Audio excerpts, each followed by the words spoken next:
Well, I'm going live. Gonna sit here and eat a little breakfast, brunch, Chick-fil-A. Enjoying myself with a little Chick-fil-A early morning. The wife and I are out getting some supplies for the Napa store. We're trying to do some finishing touches. We're putting up some shelving, and we're trying to just finish up all the detail. I mean, every time you do some detailed things, then you find more detailed things you need to do. So we're out and about. I got some PVC pipe on the back and some shelving, and we got some handicap signs. Hey, truck driving lady, how are you doing this morning? Yeah, we're just. I've been out at Lowe's. Had to stop by Chick-fil-A and get a sandwich. Now we're doing the important stuff. We're at Belk's department store for my wife to run in and get something. So I'm setting out in the truck waiting on her because I'm not interested in Belk's, that's for sure. So I'm just going to sit out here and enjoy a little bit of, like I said, I ate my Chick-fil-A sandwich, drink my little sweet tea from Chick-fil-A. That's a good breakfast, brunch, lunch, whatever. She and I are going to go out and get started on, like I said, I got several projects. I got a box and a window and make some things more secure. So we're out doing those kind of things this morning and just trying to tidy up. I mean, we've got a lot of things coming. We've got our computer system that's come into our Napa store. We've got we're working on getting our tool display, so we're going to have a lot of tools to display over there. We should have a drop shipment of tools in the next day or two, and we're just tons of stuff. We're trying to beat the. Hey, Brian, how are you? We're trying to beat our November 1st deadline, so we're about a week and a half away from that. So we got a hard week and a half to go here to get everything for the Napa store, but we'll make it. The main thing is that Napa is. Yeah, that's right. Barbara has a personal chauffeur this morning. Yeah, I could use a miracle. I could use a miracle. I could go out and buy that not Powerball, which one? The big mega billion almost. I was looking at that. It's almost $1 billion, and that's hard to believe. But 900 million. Yeah, I guess everybody's bought their ticket for that. Yeah, I think it was 970. I checked it. 970 million, 30 million away from $1 billion, and I guarantee you it'll cross over into the billion tonight before it's drawn and everything. Yeah, I haven't looked lately either. I saw it last night, but it was 970 million last night. Yeah, you split it with me. If you don't see me on YouTube for the rest of my life, you know I want it. Me. Uh, that's right. I would go in hiding if I won that much money. You would have to. I've kind of looked at some of these news programs and some advisors and everything. They say the first thing you need to do is not tell anyone, and the second thing you need to do is hire you a good lawyer and a financial planner, and you need to have some things in place before you do anything. But if you're lucky enough to be in some of the states that let you be anonymous, that's where you need to buy your ticket. Now we can actually do that in South Carolina. We can we can go across. I can go across the state line to South Carolina and buy tickets down there, and they will let you stay anonymous. North Carolina won't. North Carolina will drag your butt out and parade you in front with the big check and everything else and all that. So that's what you're being inundated with, which is kind of good and bad. I mean, it's I guess they need it for publicity, but it would be tough on an individual. No, I wouldn't want to be on TV either because everybody and his brother would be hitting you up for donations and every charity that you could think of. I mean, everybody wants to be charitable, but you like to be charitable to the ones that you'd want to be charitable to the people that you actually want it to be, not somebody that you feel obligated or get rooked into. I mean, there's a lot of great charities. I give to a lot of charities. I personally do it now, and I would just increase the amount that I would do if something were done like that. But I would not want to be inundated for every Tom, Dick, and Harry to come up with a Johnny-come-lately story about how they need money. Everybody needs money. Everybody can use money, but you're never going to be able to. You're never going to be able to, pay off the ills or the bad fortune or misfortune of everybody that would, approach you. So you have to be selective, and you have to have a heart doing it, the way you want to do it, not the way somebody else comes after you. And it's just like, people with signs out on the road that are begging for money, they're homeless and everything else. And there's a lot of scam in that, and there's a lot of scam out there, period. So you've got to have these things in order before you would actually distribute anything. And the people that foolishly, dilly out their money are kind of crazy. Yeah. And in my mind, what I would do, and I may be selfish in this respect, but I would want to grow my business so I can offer more opportunity for more people to work. And if you offer more people to work and get a legitimate income, then you've done a better service than just handing out money. It's sort of like the old "don't feed the bears" type situation. They always tell you don't feed the bears in parks and stuff like that. And the reason being is because if you change the natural habitat of an animal like that, then you change the way that they live.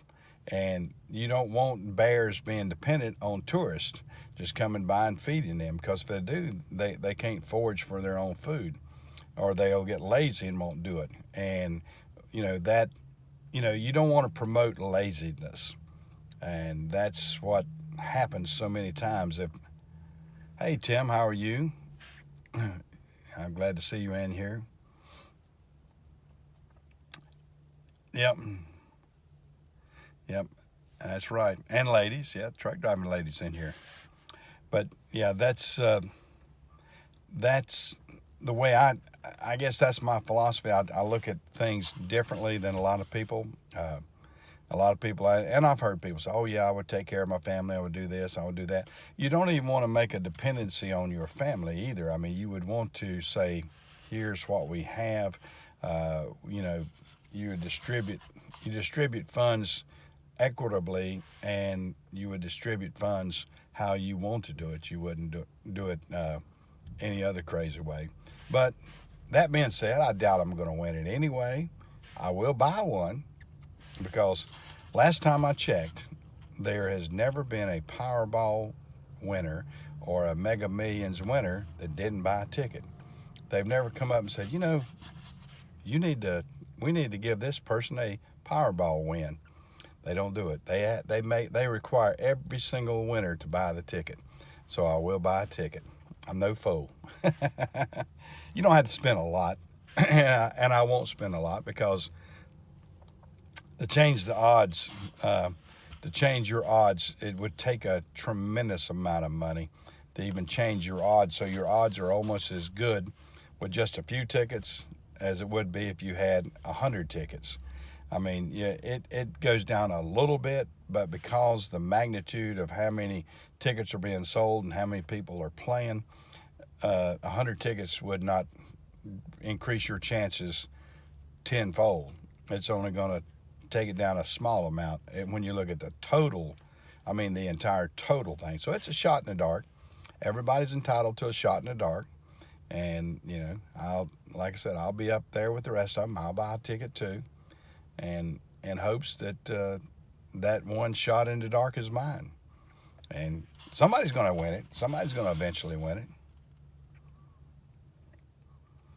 Yeah, that's right. So I'm not gonna spend the family fortune to do it.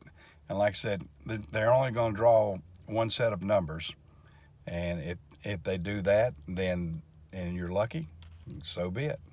So that's kind of the way I look at it. But I'll jump in the mix with everybody else, and I hope everybody else's, you know, luck is coming through too. Maybe you won't win the big one. Maybe you win. I won the other day. I won $2. so I'll be able to reinvest. I'll be able to reinvest my fortune because of my $2 win I had the other day. But this morning we're jumping out here, and hopefully my wife said she'll be just a minute. And of course I've been on YouTube probably 10 or 15 minutes here, so I know my just a minute is turned into probably 20, 30 minutes as I sit here waiting on her to get out of Belk's department store. I don't know how far out Belk's departments. I know they're big on the East Coast. I don't know how far they extend into how many states, but it's a good department store in the Southeast here. Let me roll this window back up. I've got people beside me here in the parking lot. It was getting a little bit warm. This is the first day I've actually worn a sweatshirt. Our weather's been great down here in the South. Today I wore a sweatshirt for the first time. I'm probably going to take it off after a while. But it was like 41 degrees, which is chilly for North Carolina. Not really chilly for this time of year. We're actually exceptionally warm. All right, hold on a second. It's one of my drivers. Hey, Tim. Hey, Mike. Everything okay? Yeah, everything okay. Now I remember you told me if I got you a driver that you would give me a little something. Oh yeah. All right, yeah. If we got it. Let's get this driver going, and we'll reimburse you. We give you a bonus for that if you get me a driver. And okay. How much is that bonus? Let me ask the boss lady. I'm not in charge of that. Okay. So but we'll make it good enough for you. We'll make it worth your time. And okay. And one more question. Now I know when I had asked you at my anniversary date about my raise or whatever, you said that you guys got a raise. I had to wait till September pretty much. Well, what we're doing, they just came through with our raise. It was nowhere near what we expected. And we got to reanalyze that, because what they did, they put that in, they put it in with the fuel supplement and everything else, and they changed our fuel supplement. They said our raise is going to be so much a mile, and then they changed everything. It's really fuzzy math is what we got to deal with. And we're going to be doing that within the next week or so, Tim. So there'll be a bonus coming. We've got to figure out the mileage bonus. Barbara's got doing the math on that. And yes, there is. If we can get after, I think it's we wait for the driver. If he stays with us 30 days, then we'll give you the bonus on that for getting us a driver. I hope you understand that. And I was going to ask you something else. Now, my next anniversary that's coming around, do I get 2 weeks of vacation, or am I still at one? No, at 1 week's vacation. No, I don't have a 2 week. I don't have a 2 weeks vacation. Not unless I think we got them after 5 years. I think it's after 5 years we get 2 weeks. But you'll be here in 5 years, so I wouldn't worry about it. Okay. Okay. But All right. So that's what I called for because I just got off of the phone with him, and he was, he told me he was gonna call me and get me to tell him about the run, and I tell him exactly what I told you. I tell you exactly what I told him. right, I said, you go to Caryville every day. I think Mike pays you $15 dropping hook. yeah. So Well, I think it's $32.50 a week. It's $32.50 a 32, week. 30. that's what I told him. I said Yeah, it's about $30 a week for dropping the hook from yeah. leaving the yard and then pushing in Caryville. And then I said, Whoops, I lost you, Tim. Mike, Tim, you're breaking up on me bad. Let me call you back in a few minutes when you're at. You must be in the gorge. yeah, no, I'm not there yet. Can you hear me better now? I hear you. Okay, you're breaking up though. But Okay. let me discuss this with you in a few minutes, and we'll go over all the detail. Okay. No, I just called to tell you that I'm about to send him your phone number. So Okay. Well, go ahead. he What? just called me and asked me for your number. And What? the first three numbers on his number is 201. Right. So What? if you see a 201 number, that's him. Okay. What's his name? I didn't even get his name. Oh, I'm not okay. even going on. I don't even think I was just like, oh, you want a dedicated run? I got one for you. So I just jumped at that. I was excited because I knew you did not drive it, so I was excited to be the one that could help you get it. All right. Sounds good. Well, I've got another driver. I got another driver that's actually wanting that job too. So he kind of will be competing with it. I got another FedEx driver that's wanting it too. So we'll see what transpires there. But Okay. we'll see what we can do. And you follow up and see what his name. Get his name if you can. Okay. Well, he's gonna call you in a minute. Okay. Well, go ahead and do it then. I'll talk to you later then. Okay. All right. Thank you, Tim. All right. You're welcome. Okay. Bye. Sorry about that, guys. I've been on my wife has come back. So from her. She was not lost. No, she was not lost. There she is. She's really, really back. And yeah, Greg said hello. Hey. Yeah. But yeah, she's back. And I'm gonna jump off of here because we're gonna have some business to take care of, and I don't want to drive and talk and everything else. My signal will go in and out going back to the shop. So, truck driving lady said, "Hey, Barbara." Oh, hey. Yeah. But we're gonna jump off here. Nice chat with everybody this morning. We're gonna have to get back to work. I'll talk to you later.